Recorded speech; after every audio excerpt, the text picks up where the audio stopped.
I've never been the type of person that enjoys playing single player content games, so I've never really touched a Soul-like game before. But when I heard Nightreign was a multiplayer based game, I thought it was finally time to try out the genre. Like most games, Nightreign starts you off with a simple tutorial, but right off the bat, I was already messing up all the buttons. Being a Monster Hunter player, I'm accustomed to X being dodge and attacking is either triangle or circle, but not Elden Ring. The attack buttons are on the triggers and the dodge button was circle, so my goofy ass was just hopping around every time I wanted to dodge. The game also teaches you that locking on to the target is R3, which makes complete sense. But let me just say this right now, this might be the most dog shit lock-on system I've ever experienced in my life. However, I didn't know it at the time. Eventually, as you're progressing, the game tries teaching you how to level up and use your souls. But I must be so goddamn stupid, I didn't even understand how that works.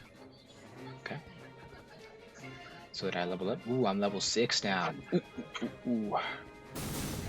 They don't know. They don't know about my level 6. Okay, yeah, not my brightest moment, but because of the green arrow and you start the tutorial as level 5, I thought the game was automatically leveling you up. But this was not the case and I didn't find out till runs later. It's embarrassing. The tutorial ends with the boss battle, which I did expect, but I did not expect it to go like this. An Elden Ring. Oh shit! Oh shit! What the hell just happened? Damn. Woo! Wait, I wasn't ready! I was not ready! I was not ready for all this. Wait, I need to lock on. Back to back hits. Wait, how am I not locking on? Why is the camera so damn slow? There we go. Alright, hold on, let me just heal real quick. Reach is crazy. Nah, I'm cooking him now. I understand it now. Okay. Don't worry about that. Oh! Oh, wait.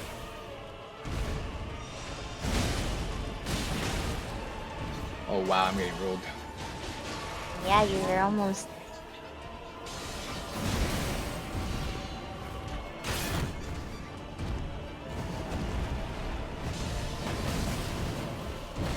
Oh shit.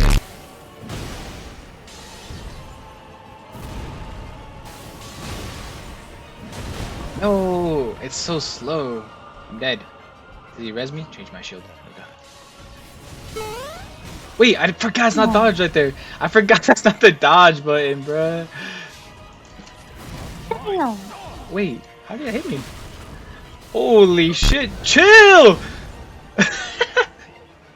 Bro wants your booty. It's safe to say I got humbled. Based on that fight alone, I could tell I had a lot to learn. Aside from the controls, the game has a buffer system, meaning I was dodging and attacking more than I actually wanted to because I was spam pressing the button 5 seconds ago. I was also not used to the concept of attacking draining chunks of stamina at a time. So although there were openings, it does not mean you can just beat the fuck out of whatever you're fighting, forcing you to be much more tactical, which I can get behind. Even though I understood all of this right away, it was going to take some time to unlearn some of my bad habits and adapt new ones. But I was ready to learn and jumped into my first game. To start off, this game drops you in the map randomly, Fortnite style. But it's always by a camp with little mobs to farm up for runes to level up, which by the way, I still didn't know how to do. Picking up items that the game never teaches you how to use, by the way, so all of them were completely useless to me. And take down bosses spread across the map to find better weapons or skill buffs to your character, usually found in marked areas on the map like this small castle I spawned next to. Is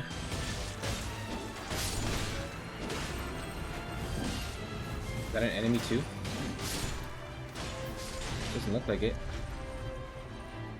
I just want to say, editing this video has made me feel ridiculously stupid because I can't even identify a big giant enemy with a big health bar and a big weapon as a boss. Like, hello? I need to get checked. Anyways, you're able to choose between weapons or a skill to buff your character every time you take down a boss, which once again, the game teaches you nothing about. If I'm too stupid to figure out all the simple shit, you best believe all the small details may as well have been irrelevant to me. But I can't be alone, right?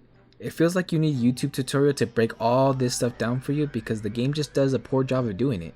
Whatever though, as you continue to play, there's a zone that closes in on you and takes your health away insanely fast. Eventually the circle does push you into a little zone where you can take on the day 1's boss, which from what I can tell varies within a small selection every time you do a run. And as you probably expected, No.